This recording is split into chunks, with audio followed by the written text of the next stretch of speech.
Hello everyone. In this video, we are going to continue to see 60s and 70s art and postmodernism art. We learned abstract expressionism and pop art in the previous video. In this video, we are going to see photorealism, minimalism, installation art, conceptual art, video art, and feminism in 60s and 70s. Also, we are going to see a brief postmodernism art. Let's see photorealism first.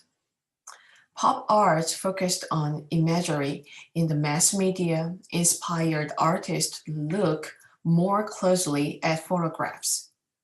In trend called photorealism, they began to paint what they saw there. Chuck Close is an American painter, artist, and photographer. He makes massive scale photorealist portraits. Claude often paints abstract portraits of himself and others, which hang in collection internationally. Claude also creates photo portraits using a very large format camera. The super realistic portrait paintings on large canvases are his representative style or style of art.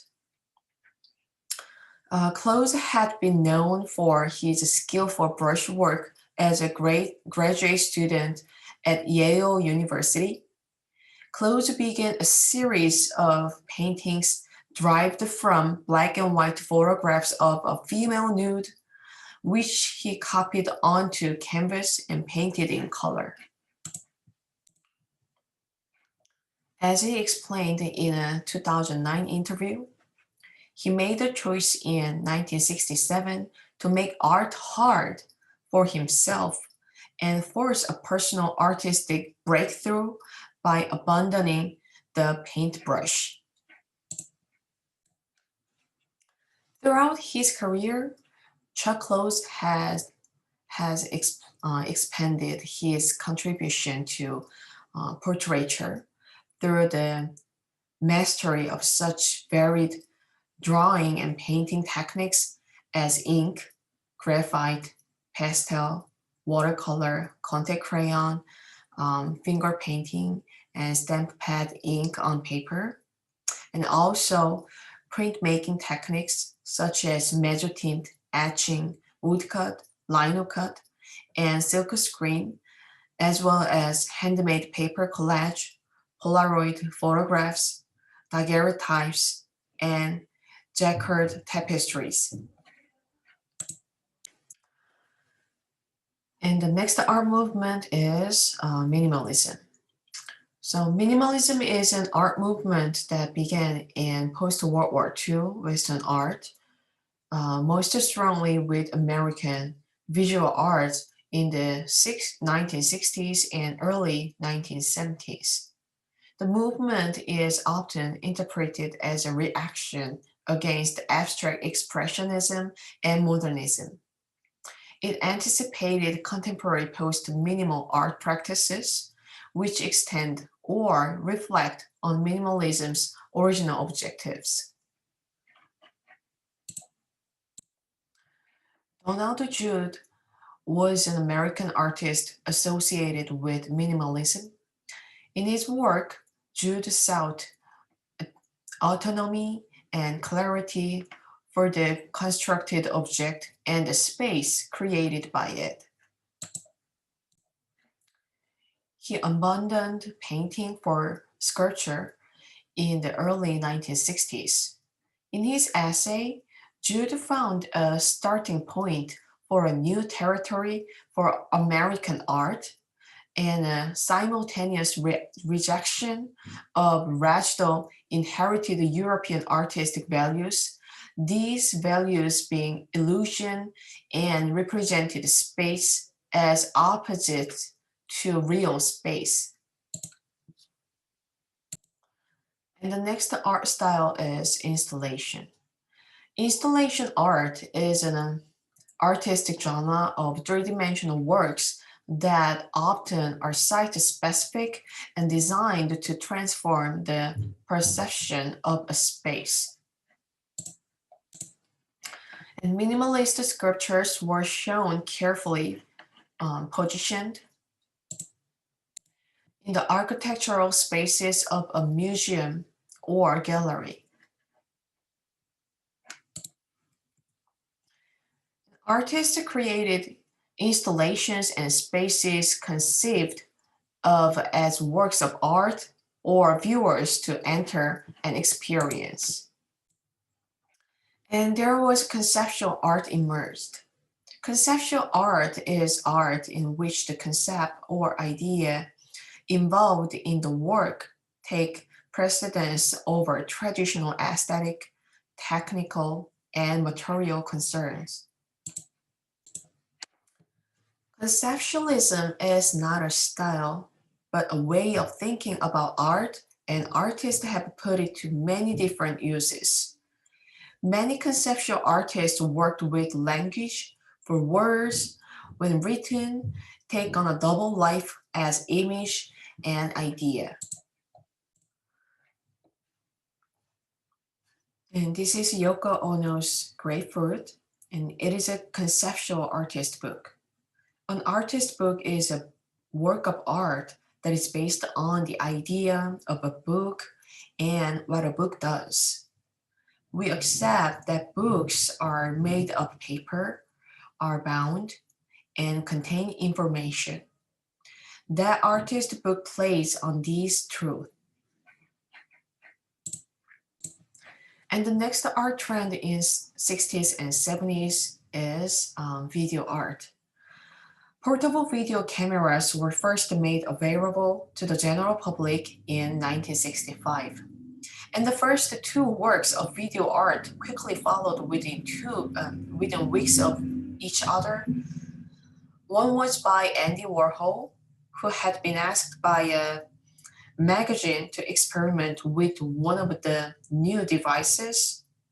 And the other one was by Namjoon Paik, who recorded from a taxi his view of the papal motorcade during the Pope's historic visit to New York in 1965. Namjoon Paik was a Korean-American artist. He worked with a variety of media, and he is considered to be the founder of video art. Namjoon Paik, internationally recognized as the father of video art, created a large body of work including video sculptures, installations, performances, videotapes, and television productions. He had a global presence and influence, and his innovative art and visionary ideas continue to inspire a new generation of artists. There is a video about Namjoon Paik's video art. Please watch it for understanding the video art. And the next art movement we are going to see is feminism. Feminist organizations had originally been formed around such issues as equal rights and equal pay. Because images are powerful and pervasive in contemporary society, visual culture quickly became a feminist concern both in art and in the media. Women art professionals organized to recover women's art of the past to push for more equitable representation in museums and galleries, and to nurture contemporary women artists. Judy Chicago is an American feminist artist, art educator, and writer known for her large collective art installation pieces about birth and creation images, which examine the role of women in history and culture. By the 1970s, Chicago had founded the first feminist art program in the United States.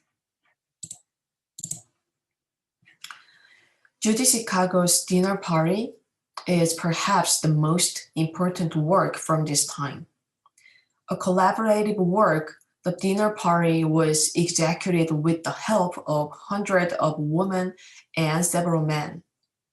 Arranged around a triangle table are 39 place settings, each one created in honor of an influential woman, such as the Egyptian ruler Hatshepsut and the novelist Virginia Woolf.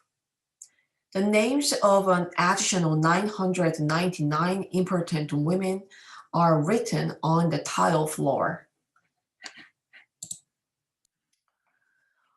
Over the course of the 1970s, it became clear to many people that ideas about art that seemed to have been in place for much of the modern era were eroding and that something different was taking their place. This new climate of thought came to be called postmodernism. The term postmodern was first used to describe architecture such as Rancho Piano and Richard Rogers George's Pompidou National Center of Art and Culture. I will show you two famous postmodernist artists now. The first, this is first postmodernism artist, Damien Hirst. So Damien Hirst is an English artist, entrepreneur, and art corrector. He is one of the young British artists who dominated the art scene in the UK during the 1990s. He is reputedly the United Kingdom's richest living artist. Most of Damien Hirst's works are focused on death since his father's death. And his works are profound and give us thoughts about life and death.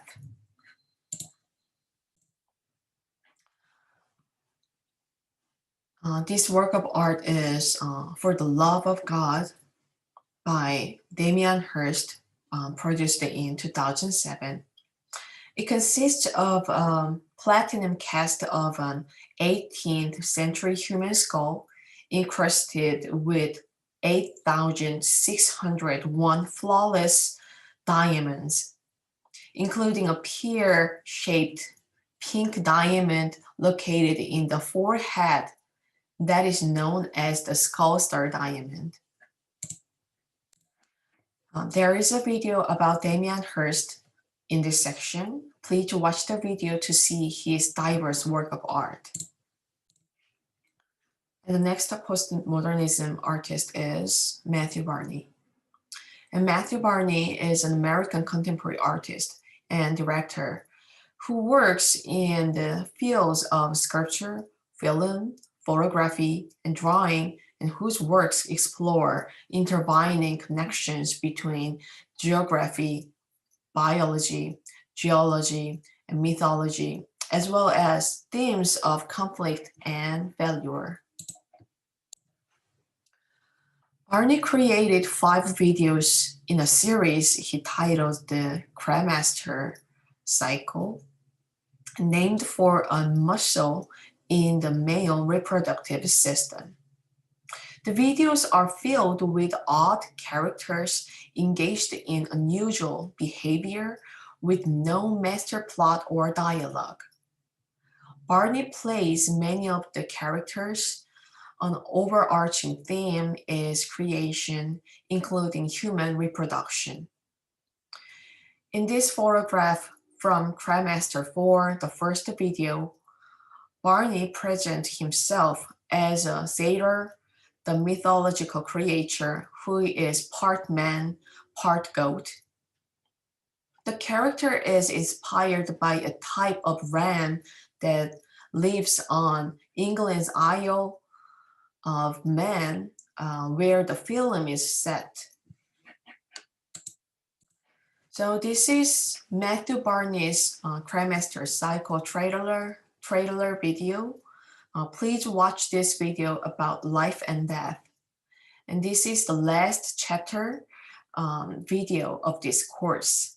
I hope you enjoy to see diverse postmodern and contemporary works of art through this chapter. Bye.